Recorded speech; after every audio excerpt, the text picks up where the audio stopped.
Morning, guys. Kevin here. Working this morning on doing a bunch of estimating for some projects we have. Just want to talk to you guys about how to do some of that estimating on some of these projects. A couple of them are decent size, and what you want to do is break it down by um, individual projects. That way, you can keep track of all your time and materials associated with each project, especially if a customer wants a breakdown of what you're doing, as well as if they're not going to do the whole project as one whole project. That way, you can kind of quickly eliminate, a walkway here or a patio there, a wall, etc., etc. And that's what I'm working on now for a customer. It's a big project with lots of aspects of it. So what I do is break it down into the simplest form, um, and then I have it all itemized for each project. As I said, labor and materials for each project, and you want to price it out as what their if they have a project like that, what their priorities are, and work that way. Uh, their priorities start with that, and then everything that's not as much of a priority, and then they can see if they want to do that this year, the next year, whatever. So, for instance, we got a bluestone patio that they want, but there's an existing brick patio. So what I do is figure out my man hours to take up the existing brick walkway, brick patio that's there, and dispose of it, or are we going to use those materials somewhere else on the property? Uh, we have a couple other projects on the property that we're going to be doing some wall work, so the bricks could actually be used up to back up the fieldstone wall. So you're not hauling anything away, which is good. So I figure how many man hours it's going to take the guys in a Bobcat to take up the existing patio. It's underneath the deck, so I have limited access with a machine. But the guys, still can palletize the things, put it on a machine. So what I do is I just get everything down on paper and break it down so that I can then, if the customer goes for it, and then turn these into work orders, daily work orders for the guys. They know how many hours they have to demo the patio, prep, excavate and prep, put down the base material, and then how long they have to lay the patio, and then what I estimated for materials. So, for instance, on this, we have remove and dispose existing brick patio.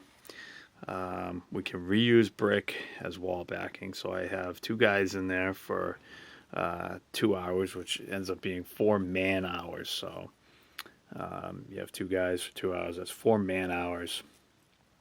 So I put the cost in for that. We charge out $55 a man hour for construction. So then you go down, we have excavate and prep base.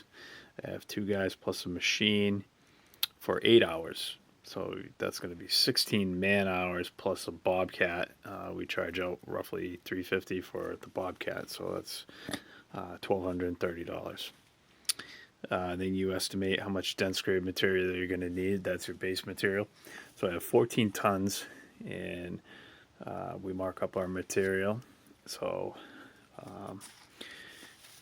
it's $630 put in for, even though you might own a plate compactor, you're still using that piece of equipment. Some of you might have to go out and rent a plate compactor, so you want to figure out what a day rental for a plate compactor is. I throw in $45 for we have a plate compactor. So, but to catch that expense, you want to catch all your expenses. So a plate compactor, I put in $45. Our bluestone material comes out to $77.26, so $7,726. And then to lay the patio, I have 162 man hours in there, which works out to roughly 3 days. 3 guys for 5 days worth of work, and that comes to $8,910. This patio is going to be swept with poly sand, so I got 10 bags of poly sand in there. So labor, we mark our labor up 20%, so that comes to $10,360. Excuse me, $12,432 for all the labor associated, and then all the materials added in. You're at $21,208 for that patio, which is roughly 606 square feet, but it has a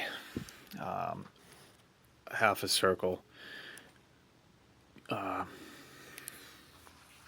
the end of it. Let me see if I have a picture. So you got to account for your cuts, and so when you figure all that out, it's roughly comes to $35 a square foot to lay this patio, which is in my area approximately it's a good standard rate for that type of patio and installation.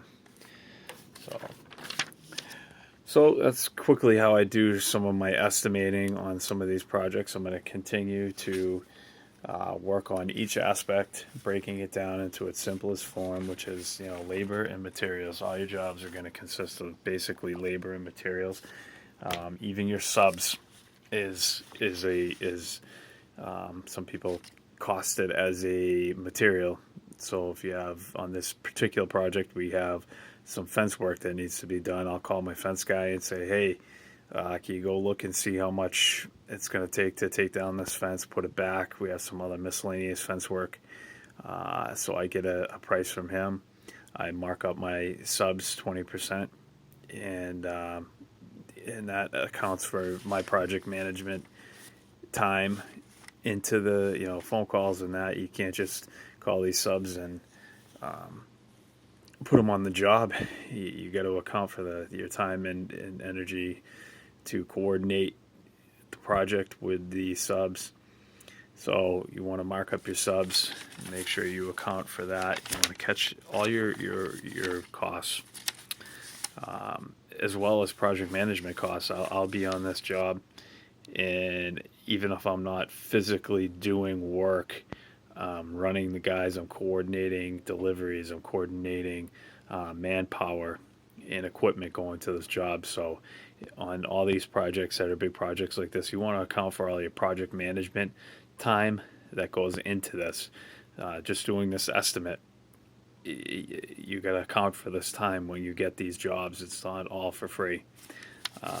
This gentleman has already given us a deposit for a plan, so that money goes towards some of my project management, as well as going and getting a as built on septic systems, and also property plans from the town or an engineering firm. They'll pull up the address and they'll give you a set of plans so that you can estimate off of that. All right, so that's quickly how you want to do some of your estimating.